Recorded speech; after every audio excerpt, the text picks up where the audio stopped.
Olá, boa noite. Festas e diversões fazem parte da cultura brasileira. Atrelado às comemorações está o consumo de bebida alcoólica, que é responsável pela morte de quase 3 milhões de pessoas no mundo.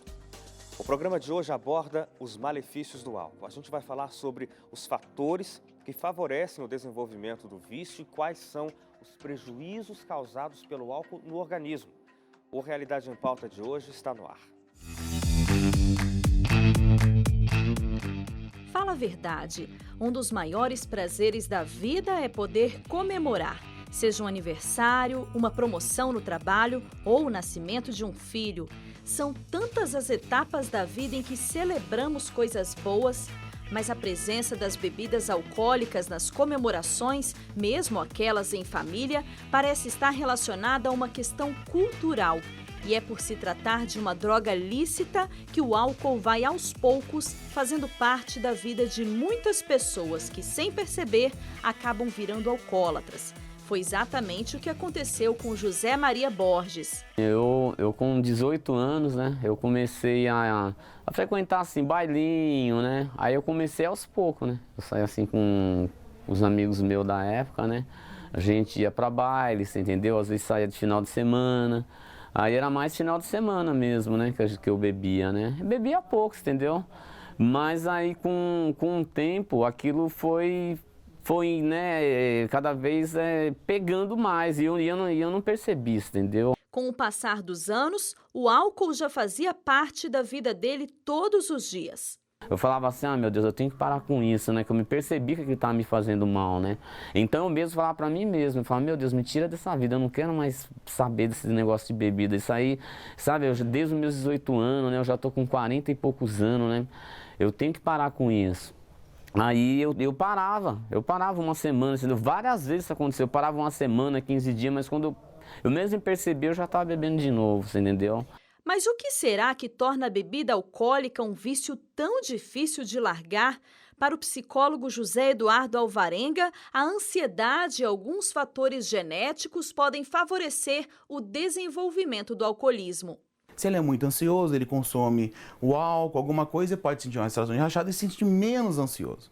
Só que se ele tiver o fator, né, do alcoolismo no seu organismo, que é uma questão genética que pode se manifestar em qualquer ser humano, né, assim como a diabetes, é uma obra do acaso. Não temos como saber quem vai ser alcoólatra e quem não vai ser alcoólatra, né? Se ela tiver uma predisposição, ela vai começar a consumir cada vez mais, né, gerando um descontrole futuro.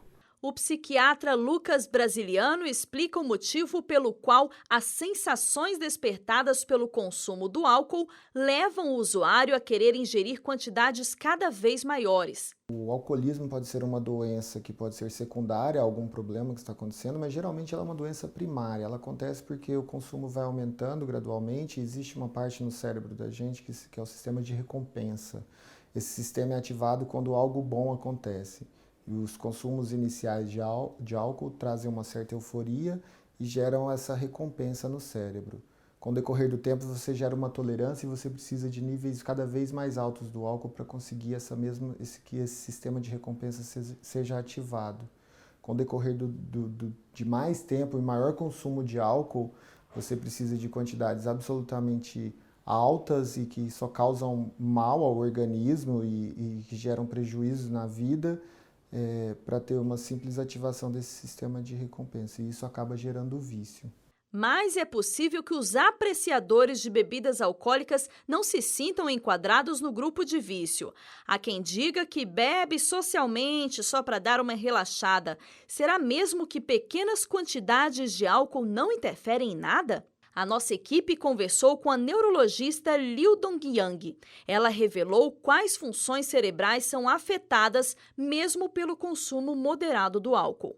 A gente nota uma atrofia cerebral em algumas áreas comumente acometidas, como, por exemplo, a área da memória, que é uma área mais profunda, é uma área chamada de hipocampo, né?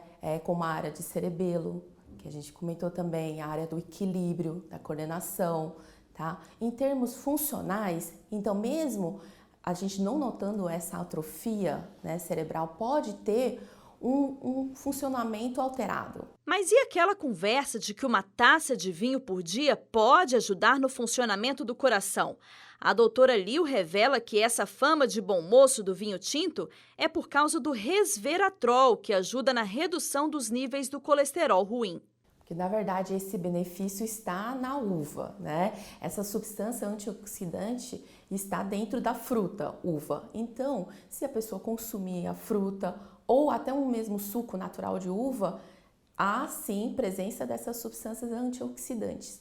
E também existe um efeito discreto em aumentar um colesterol bom, chamado de HDL. Com isso, combate os colesteróis ruins, né? E acaba precavendo, né, as doenças cardiovasculares. Segundo os últimos relatórios do periódico médico The Lancet, a cada ano quase 3 milhões de pessoas morrem no mundo em decorrência do consumo do álcool, o que torna esse hábito uma das principais causas de mortes prematuras. Ele também é responsável pela morte de 1 em cada 10 pessoas entre 15 e 49 anos. No Brasil, 71% dos homens e 42% das mulheres consomem bebidas alcoólicas. Todos os anos, 100 mil brasileiros morrem em decorrência de problemas relacionados ao álcool. De acordo com as pesquisas, apenas uma dose de bebida por dia já aumenta em 0,5% os riscos de uma pessoa desenvolver problemas como câncer, diabetes, cirrose e infecções respiratórias. Se consumidas 2 doses por dia, esse índice sobe para 7%. Quando o consumo é de 5 doses por dia, esse número chega a 37%. E aqui dentro do estúdio hoje eu recebo a psiquiatra Eulália Augusta dos Santos para conversar com a gente um pouco mais a respeito desse assunto. Eulália, muito obrigado pela sua companhia com a gente aqui no Realidade em Pauta. Obrigada, você e a toda a equipe que está aqui. Muito obrigada. É bom que você tenha aceitado o nosso convite, até porque, Eulália, você tem uma vasta experiência justamente nessa área que a gente tenta tratar hoje aqui, que é o caso da dependência do álcool. Eu começo perguntando para você o seguinte, Eulália, as pessoas sabem que o álcool faz mal, principalmente em excesso, faz mal para si próprio, faz mal para a família, coloca em risco vidas inocentes, por exemplo, no trânsito, quando se junta bebida e direção.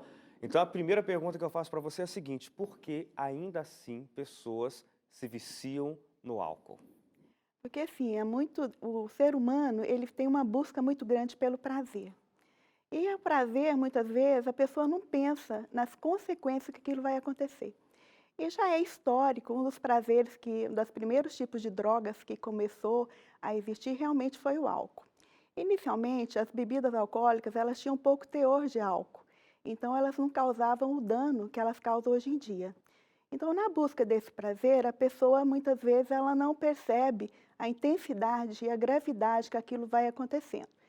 E ela não percebe os danos que está acontecendo na própria saúde e, como você já falou, ali na família, ali no meio onde aquela pessoa vive, causando esse tipo de alterações que você falou, acidente doméstico, violência doméstica, os acidentes de trânsito. Hoje em dia é uma causa muito comum de faltas ao trabalho. Aquilo ali vai gerando todo um prejuízo na vida do paciente e um prejuízo na vida daquela família. Daí a gente vê que está se instalando uma síndrome de dependência ao álcool, que é uma coisa grave e que a cada momento vai piorando mais e mais. Como é que a gente pode identificar, quem sabe quem está acompanhando a gente aqui nesse programa, e para perceber sinais em alguém da família de que essa síndrome da dependência está se efetivando? Olha, então a pessoa é uma descendente, a pessoa realmente vai começando com aquele uso nocivo, muitas vezes aquele consumo exagerado no final de semana, e aquilo ali começa a trazer para a pessoa alterações agudas e alterações crônicas decorrentes do uso do álcool. Essas alterações agudas são confusão mental, a pessoa começa a ter aquela fala diferente, a ter uma incoordenação motora, e ali a família começa a perceber, porque a pessoa que antes bebia socialmente, ela começa a ter esses malefícios. E a família realmente é a primeira a perceber e realmente a primeira a sofrer com aquilo ali. A família percebe antes do próprio dependente? Geralmente sim, porque o próprio dependente ele vai criando aquela negação. Ele nega a si mesmo que que está tendo já um vício do álcool. São pouquíssimas as vezes que é o próprio paciente que tem essa conscientização antes do dano que está causando à família e ao meio que ele vive. Claro. Você estava me contando antes que você, numa das suas formas de trabalho, foi o atendimento emergencial, de emergência psiquiátrica. E nessa emergência você atendia casos justamente de pessoas que estão na dependência química. Como é que isso funciona, Eulália? Olha, aquilo que eu falei, né, que a gente está comentando. O paciente chega geralmente trazido pela família, não é? Ele chega numa situação complicada, numa alteração, nessas alterações de confusão, e aquilo ali a gente realmente tem que tentar conversar com o paciente, ter um ambiente tranquilo, porque é uma pessoa realmente que ela está sensível a qualquer estímulo, então a gente tem que atender no ambiente mais tranquilo possível, ali conversar com a família, tirar todas as informações, se a pessoa está tendo alguma comorbidade psiquiátrica, não é? Porque, assim, 70% das pessoas que são viciadas em álcool, ou então em drogas ilícitas, elas têm alguma comorbidade psiquiátrica. O que é isso? Então, assim, por exemplo, a gente tem as síndromes menores na psiquiatria, que é a depressão e a ansiedade, e as maiores, como a esquizofrenia e também o transtorno bipolar do humor. Então, a pessoa que já tem esse tipo de antecedente psiquiátrico e ela faz o uso, ela vai ter uma consequência muito maior. E a gente, para tratar a síndrome de dependência do álcool, a gente tem que tratar também a comorbidade psiquiátrica, porque senão é o que eu falo para eles, ninguém consegue parar de beber se não trata a depressão, se não trata a ansiedade. Então, assim, a gente tem que fazer esse tratamento para que tenha um bom resultado o tratamento para a dependência do álcool. A gente faz uma pausa rápida aqui no Realidade, são só 2 minutos, e aí depois do intervalo, no próximo bloco, a gente fala mais sobre as dificuldades enfrentadas pelos familiares de quem é alcoólatra. Não sai daí que a gente volta já.